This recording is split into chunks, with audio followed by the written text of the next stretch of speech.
was telling you before on the last video that this is my favorite part. So let's start where we started drawing.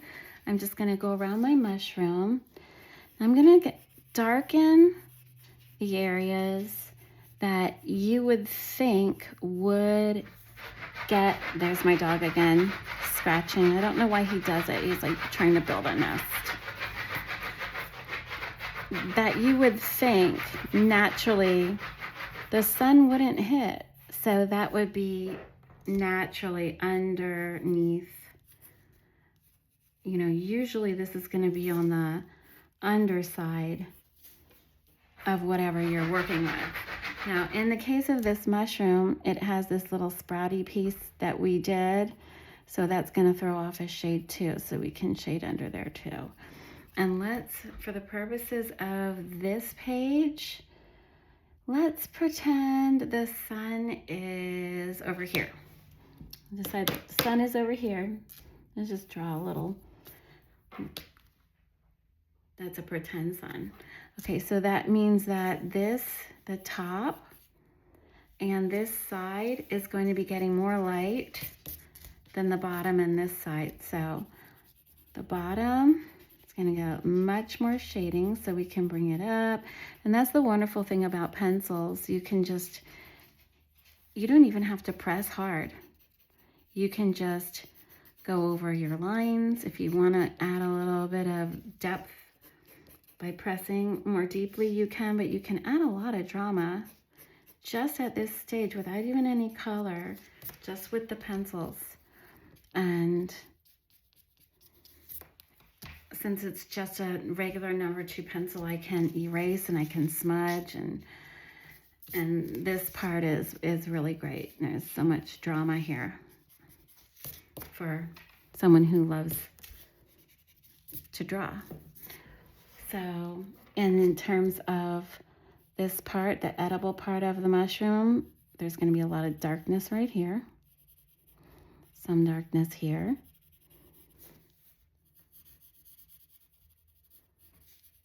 You can add some interest by just like some imperfections, like a little raggedy spot here. If that's something you like, some subtleties, some imperfections are fun.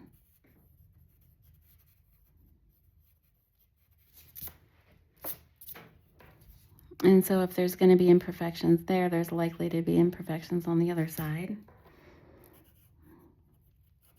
It's more about, you know, the devil's in the details, and it's a lot about what you're seeing that you don't even realize that you're seeing. So why am I shading right here a little darker? It's because I am, this little area here that's sprouting out is going to be throwing shade. And our brain knows that. So we want to account for it. So then, as you're shading through, little by little, so, you know, it's soothing. You just want to take your time and have fun with it. And when you add your color, a lot of the work is going to be done for you. So now this mushroom, the sprouty part, is throwing shade onto this thing too. So this thing's going to be shaded too. And especially right next to it, just like we did with that.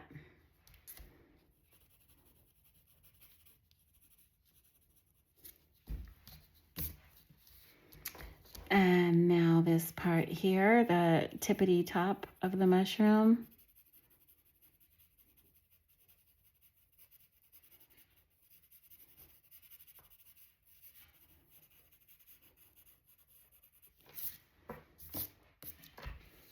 A lot of people like to have some spots. They like to have little spots on their mushrooms.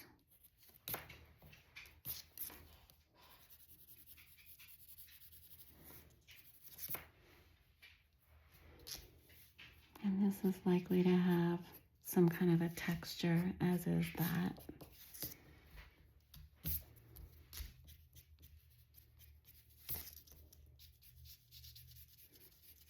So you can erase the same way you draw, which is like barely allowing the eraser to touch your page, just to kind of get a hint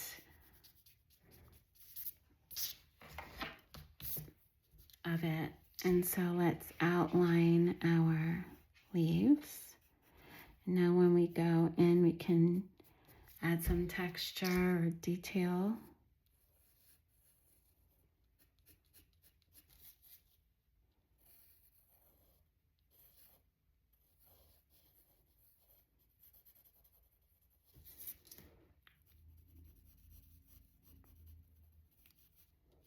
It's small, they're tiny, but they will still need shade.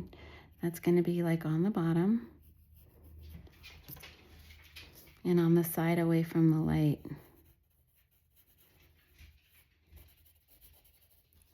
Little grass sprouts too.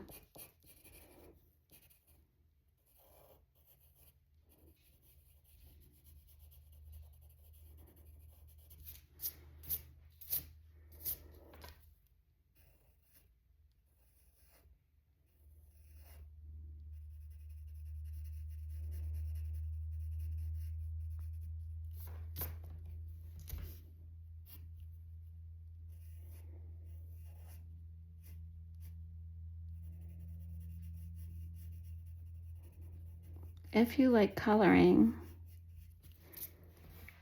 you're gonna love shading. A lot of adults buy those adult coloring books, and I think those are really cute and they're a great idea, but why not make your own? There's nothing we drew that was hard or that you can't draw. There's nothing that you can't draw on this page. Everything may look complex, but when you break it into steps, it's just a matter of taking the time. Now, as you know from the last video, if you remember, I really was unhappy with this butterfly for so many reasons. So now's going to be the time to address it. Number one, I'm not really loving the shape of the wings. So I'm going to modify that now with a little bit of more dramatic flair, where it's coming from more like a deeper cut in and a wider spread out. I'm still liking the raggedy part of the leaves, so same on this side, deeper and more widely spread. And then for the bottom part,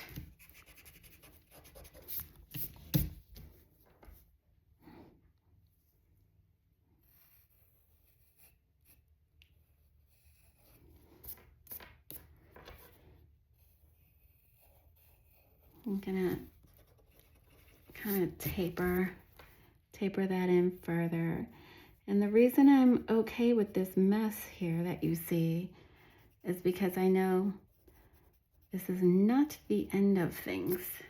I know very well, having done this, that this mess you won't be able to see any of the eraser marks, any of the unintended marks by the time we're done.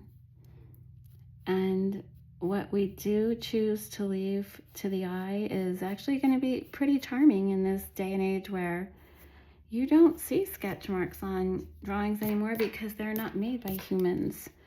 So as far as I'm concerned, whatever you make coming from your heart is going to be far more valuable to the people who love you than anything that AI would be able to do.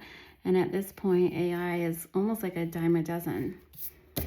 You can almost tell immediately when something's created by AI, and I hope it stays that way. It's not going to. You know, progress is so quick these days, so very likely they'll come out with versions that look so much like human art. And sometimes it's hard to tell even now, but one thing that, if you care to like really examine pictures, or if you look at a lot of art, you'll notice that there's no defining singularity, or there's nothing that sets it apart from the next one. So in other words, if, you know, if a guitarist, like let's say Bono and the Edge, or, you know, that you have a defining sound and everyone hears it, they know who it is the minute they hear it. Adele's voice, everyone knows her voice. Stevie Nicks' voice, you know. There's none of that with AI. It's all just kind of generic. And so the art is too. So you're not going to, if you decide to take a moment to really try to look, you will be able to tell whether or not something was created by a human. And I hope it always stays that way. Oopsies. I haven't even had to sharpen my pencil yet.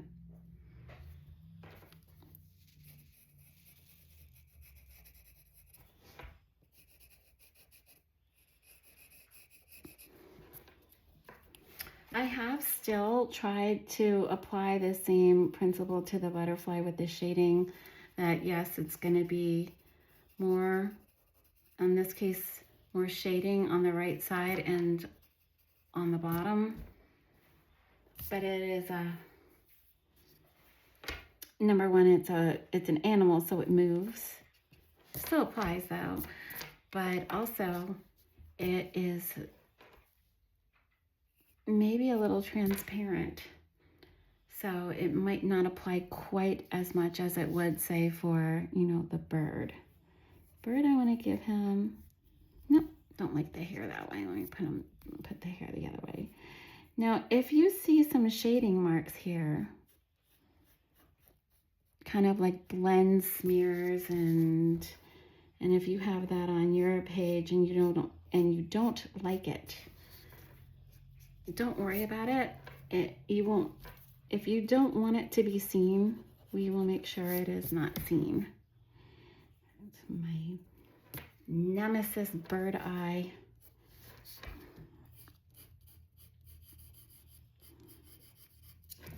Just did not want me to be happy with it, but it's okay. I'm getting happier with it. Now, his wings are almost ambiguous. It's ill-defined.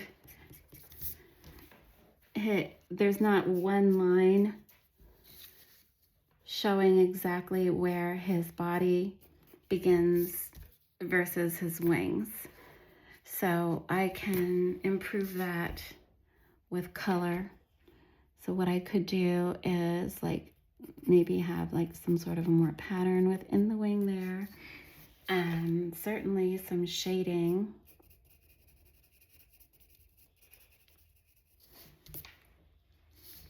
Under the wing, there's going to be shading. Under this guy himself, it will be darker.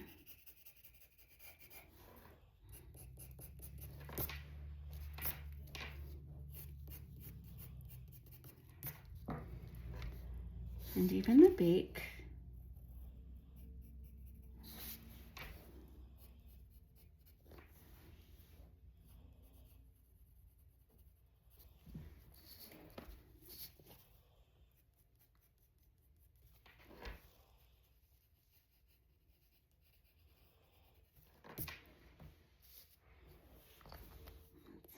Just his little claw legs.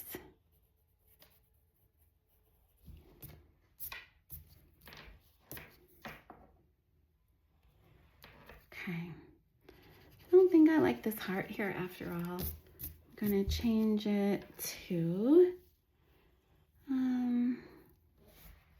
maybe one more of these little leaves like that.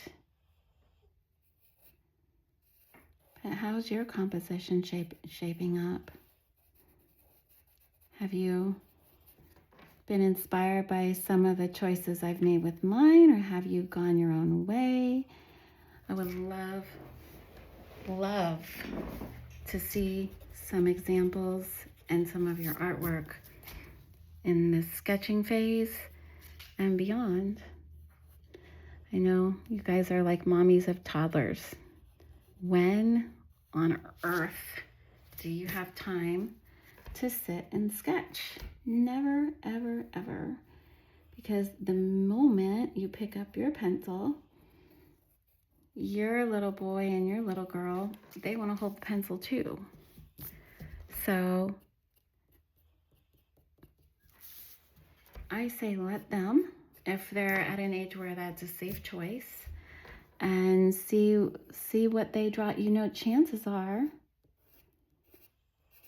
if they see you drawing, they're going to get very quiet. I know my grandson does. That doesn't mean everybody's grandson or everybody's son will, but when he sees me drawing, he gets very quiet and he focuses on what I'm focused on. And he asks me a lot of questions like, why is that bird talking to that bird? Why does that one have a happy face and why does that one have a mad face?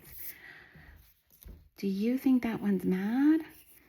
He's very curious, and I kind of think it's really nice to show them, you know, not everything has to be digital all the time. Guess what? This is a pencil. And it's made from natural ingredients, the natural materials. And not everything has to be digitalized. And thank God for that, because guess what? If we do lose power in this storm, that will be a factor. So I know it's kind of ambitious for me to say, hey, take a minute and draw with me, but I bet if you do,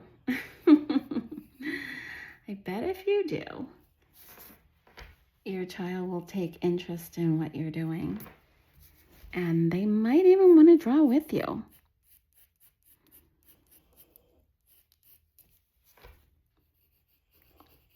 So I'm going back now and shading a little bit more under the wing, a little bit more here too. Now onto this guy, this proud guy here. And go shade under his wing, a little shading under his head, even though his head is not defined. It's still gonna throw shade on his body. And of course, his undercarriage needs shade too. And he's not very defined yet. We'll still work on him. Should I give him like a little floop-de-doo there? Sometimes it's fun to put imaginary features on animals and plants and create your own thing here. Like, what kind of bird is this? Well, I don't know. It is a fantasy bird. And you know what? Let's make him smile. And give him a little bit of a friendlier face there. Is that better? A little bit friendlier? Now he can be happy that this other bird is interested in him, and maybe they'll strike up a friendship. I'm being silly. Well, I'm used to telling stories when I draw because, as I said, my grandchildren ask a lot of questions. These little flowers are little space fillers. Hopefully they're charming space fillers. This little vine right here needs some help. Needs a little shade. Needs a little definition.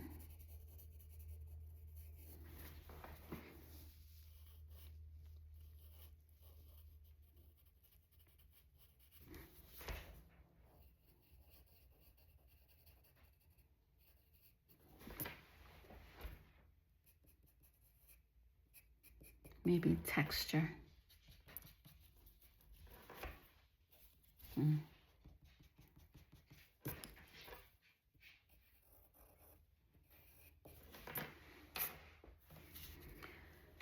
So I'm going to step back from our composition for a moment and notice how darkly shaded these are in comparison to the rest of the composition.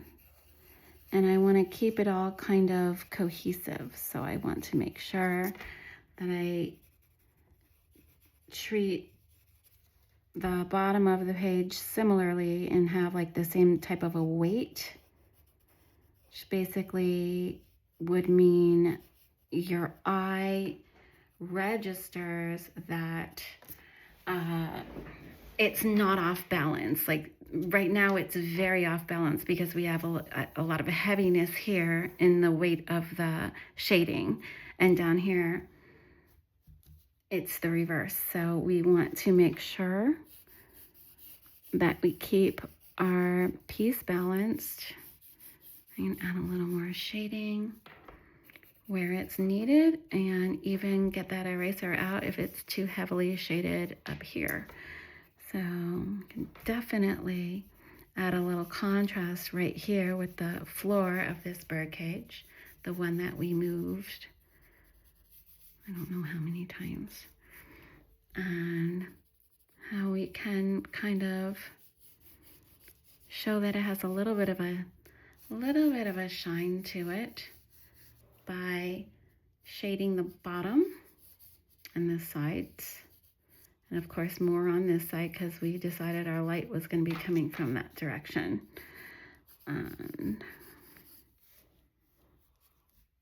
So that's starting to look a little bit better. Our bird himself can have some more grandeur going on here. He can be fluffier and have some more detail.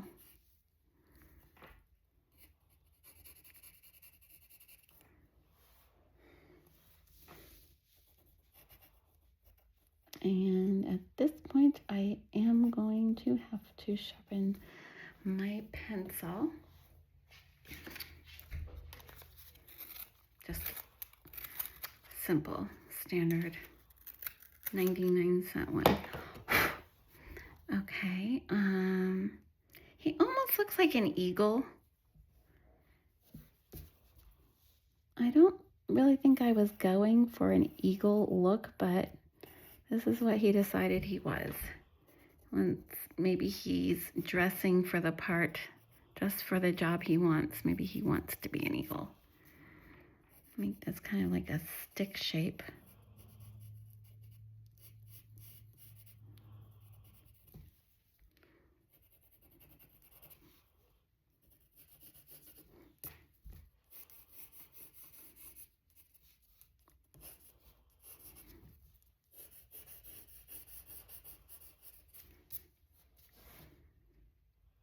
And let's come back to him. I'm not done with this guy. I don't really want, I think part of the reason he might be eagle-esque, eagle-looking, was his broad shoulders. So I'm going to try to minimize his shoulders and make him look a little bit more delicate. Maybe it's a girl. Maybe she needs a flower in her hair. Huh, how cute would that be? All right, let's put a little flower in her hair. Or 2. Or 3.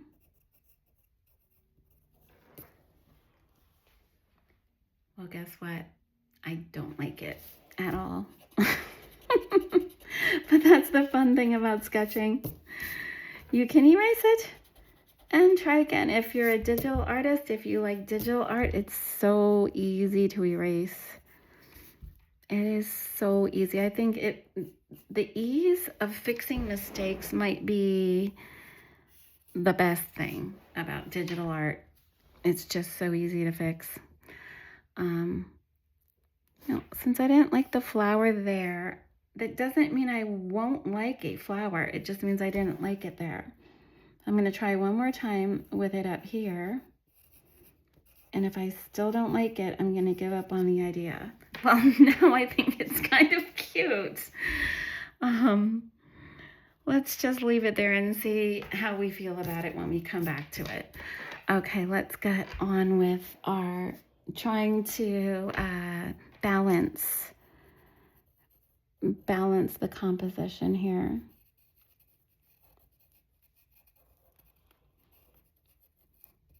So shading the bottom of the flower, of course.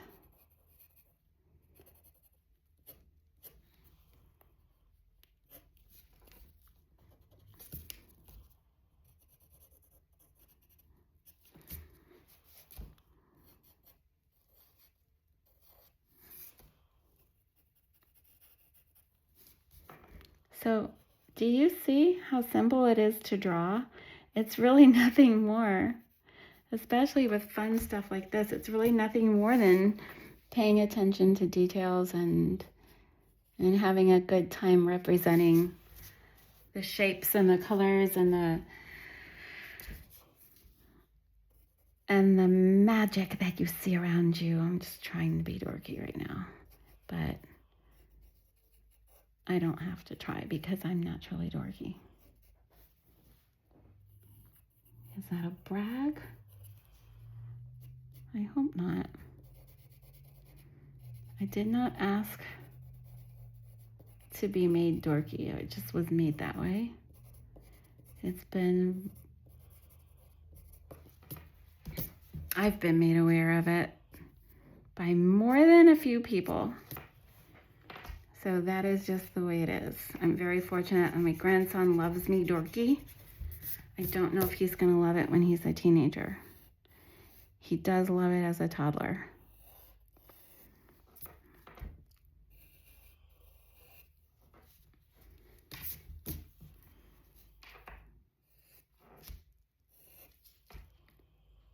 I don't really like to sit here and think about what it's going to be like when he's a teenager, but I'm hoping that he will still find me wonderful, and I know I'll still find him wonderful. Being a grandparent is just an amazing gift. As some of you, I hope, are blessed enough to know, being a parent is so hard, and it's so rewarding and wonderful. Being a grandparent, a lot very heavy on the rewarding end of it, and it's not usually as difficult if you don't have custody of the child. And I'm not speaking about the responsibility of, you have to make sure the bills are paid and that they are fed and that they're behaving and that you get them off to school. There's definitely all that to be considered, but even more than that is just the general heaviness of decision making. Making decisions is not easy, and as a grandparent, you have a lot less decisions to make. Making decisions that affect somebody else's life, somebody you love, and wanting it to be for the best for them. You're alleviated. Some of that is alleviated because now your children are making decisions. And hopefully they're the best decisions, and usually they are. So I have nothing but wonderful things to say about being a grandparent. I know a lot of my friends who are grandparents. Well, everyone I know who is a grandparent loves being a grandparent. I've not yet met one grandparent who doesn't love it.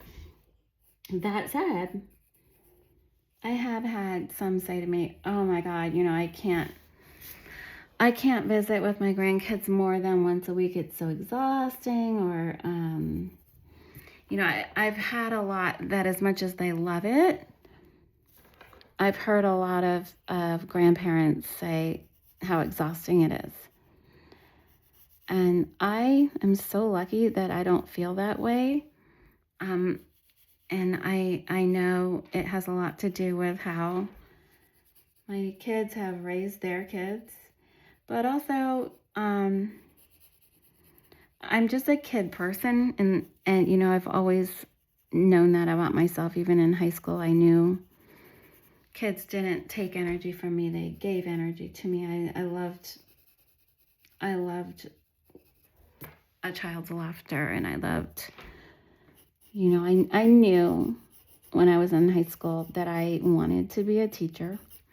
I knew that I wanted to be a mother, and I became those things and loved those things. So it was never, like, I never saw that as a sacrifice, any of it.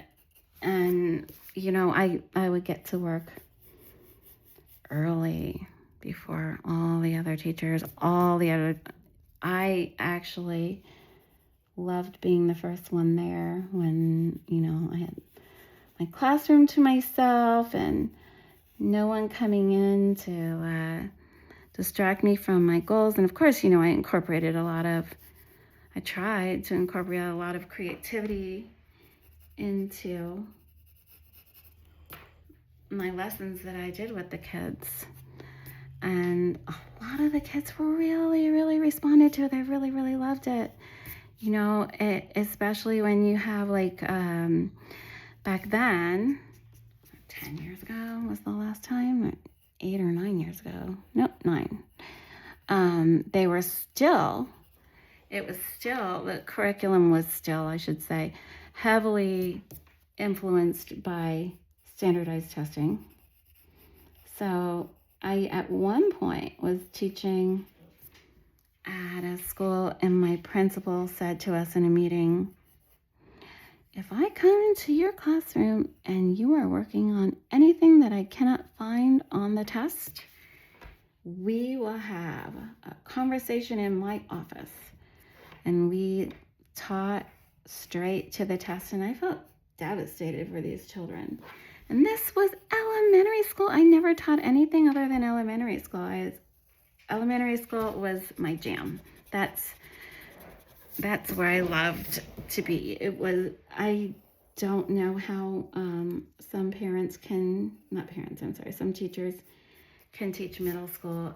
As much as I love the kids in middle school, it seems like I don't think it would be a good fit for me, because they can become disrespectful when they're with their peers. Am I stating something that's obvious right now? And so even the sweetest kids can, peer pressure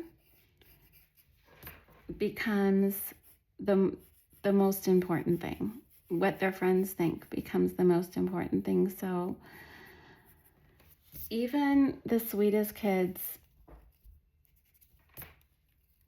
can demonstrate behavior. Well, here comes the famous Giles County choo-choo train. I'm sure you hear it.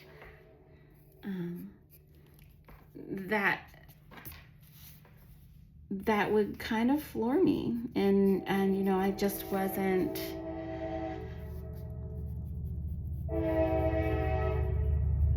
I said it earlier, I'm a huge dork, and that is the case. Sorry for how loud that train is. It's right over there, right out the window. And that is the case. So of course you can imagine middle school kids would not appreciate a dorky teacher. So I just never ever, that was just not something I ventured to do.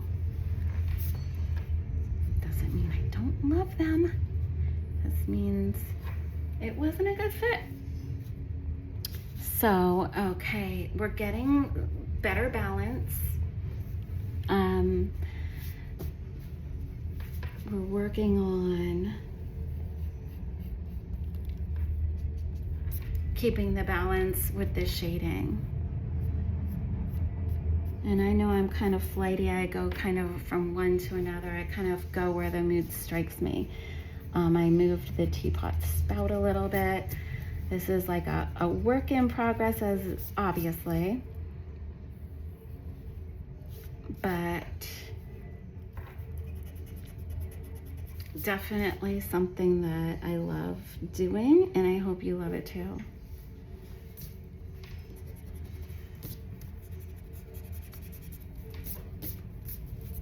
So now I can see, and you can see, my snail is gonna have to move down just a little bit because it's just too much of an encroachment on the bird cage. So I'm gonna roughly sketch the same exact thing, just lower.